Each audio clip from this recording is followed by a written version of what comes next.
जय हिंद दोस्तों। दोस्तों, एक बहुत बड़े विचारक हैं जॉन-पॉल सार्त्रे। पता है दोस्तों वो क्या कहते हैं? वो कहते हैं कि व्यक्ति एक विचित्र विरोधाभास है। अर्थात व्यक्ति जो है वो एक विचित्र विरोधाभास है। अर्थात व्यक्ति को वो एक विचित्र विरोधाभास क्यों कह रहे हैं? व्यक्ति को वो एक विचित्र विरोधाभास क्यों कह रहे हैं? क्योंकि उनका मानना है कि व्यक्ति जो दिखता है वो है नहीं और जो है वो दिखता नहीं। अर्थात कोई आज एसपी है तो वो कल को कमिश्नर भी हो सकता है, परसों किसी बहुत बड़े विभाग का सचिव भी हो सकता है। तो व्यक्ति है क्या और दिख क्या रहा है? और दिख रहा है जो वो है नहीं और जो है वो दिख नहीं रहा है। अर्थात व्यक्ति विचित्र विरोधाभास है। इसको वो एक एग्जाम्पल के द्वारा समझाते हैं। बोलते हैं कि एक ही व्यक्ति विभिन्न प्रकार की घटनाओं में तरह तरह की प्रतिक्रियाएं करता है।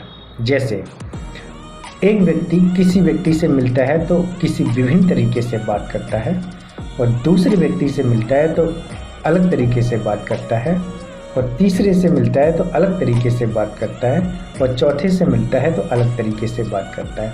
अर्थात एक ही व्यक्ति अलग अलग व्यक्तियों से अलग अलग घटनाओं में अलग अलग प्रकार की प्रतिक्रियाएं करता है। गजब बात कह रहे हैं तो यार।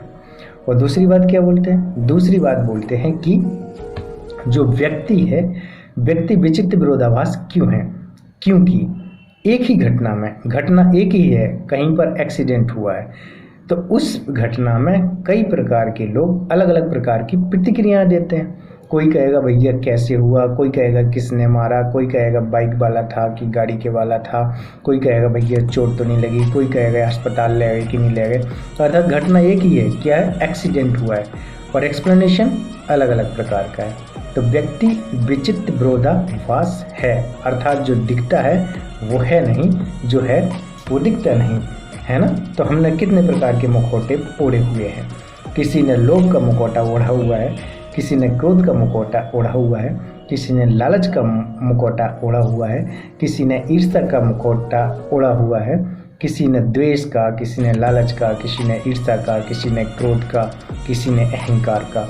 अर्थात हम अपने जितने प्रकार की क्रियाएं करते हैं, जितने प्रकार के लोगों से मिलते हैं, क्या वास्तव में शालीनता के साथ मिलते हैं, सहृदय के साथ मिलते हैं, मानवीयता के साथ मिलते हैं, या इन ईर्ष्याओं को, द्वेष को, लोभ को, लालच को, क्रोध को कहीं छुपा करके रखते हैं और हाथ मिलाते हैं और गले मिलते हैं?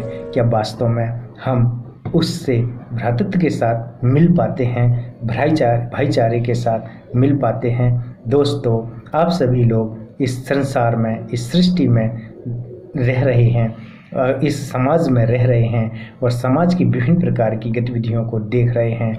देखिए ना आप, एक ही व्यक्ति सुबह से शाम तक कितने लोगों के साथ कितने प्रकार से व्यवहार करता है, तरह तरह से व्यवहार करता है। किसी से प्यार से बात करता है, किसी को झपका मतलब कि किसी को डांट के धमका करके बात करता है, और किसी से बहुत ही शालीनता से मिलते हैं, और किसी से बहुत ही एंगरनेस या क्रोध के साथ मिलते हैं।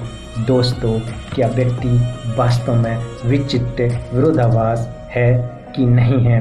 जो दिखता है वो है नहीं, जो है वो दिखता नहीं। दोस्तों, क्या विचार करना पड़ेगा ना हमें कि व्यक्ति आखिर है क्या? क्या केवल हाड़ मांस है, या उसके अंदर कुछ भावनाएं भी हैं, उसके अंदर कुछ संवेदनाएं भी हैं? दोस्तों, हम क्यों विचार नहीं करते हैं? हम क्यों आखिर उस चादर को ओढ़े रहना चाहते हैं जो सदियों से ओढ़े चले आ रहे हैं? हम क्यों अपनी तर्क शक्ति का उपयोग नहीं करते हैं? क्यों बुद्धि विवेक का उपयोग नहीं करते हैं? क्यों हम उन्हीं चीज़ों को मानते चले जाते हैं जो हमारे दादा परदादा नाना नानी मतलब मानते चले आ रहे हैं? दोस्तों, आपकी बुद्धि विवेक डिफरेंट है, आप डिफरेंट हैं, आप डिफरेंट हैं। यहाँ तक कि 8 अरब की जनसंख्या में 8 अरब की जनसंख्या को देखिए आप, क्या सभी लोग एक समान हैं? ये 8 अरब की पॉपुलेशन में हर किसी का डीएनए डिफरेंट है। लेकिन दोस्तों, क्या इस 8 अरब की मानवीय जनसंख्या में दोस्तों क्या काम, क्रोध, लोभ, लालच, मोह, माया जैसी चीज़ें बदल गई हैं? क्या ये आज भी उतनी ही प्रासंगिक नहीं है जितनी जितनी जितनी गौतम बुद्ध के समय थी, प्लेटो के समय थी, अरस्तु के समय थी, सुकरात के समय थी, पाइथागोरस के समय थी? जरा विचार करिएगा दोस्तों, क्योंकि हम इस दृश्य जगत में रह रहे हैं और हम अपने मैं के साथ जीते हैं, हम अपनी आइडेंटिटी के साथ जीते हैं।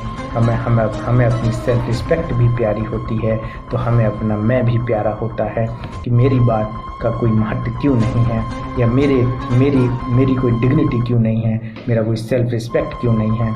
दोस्तों, इन सब चीज़ों पे विचार करेंगे तो कहीं ना कहीं हम आपसी रिश्तों में सामंजस्य बैठा पाएंगे। Thank you very much.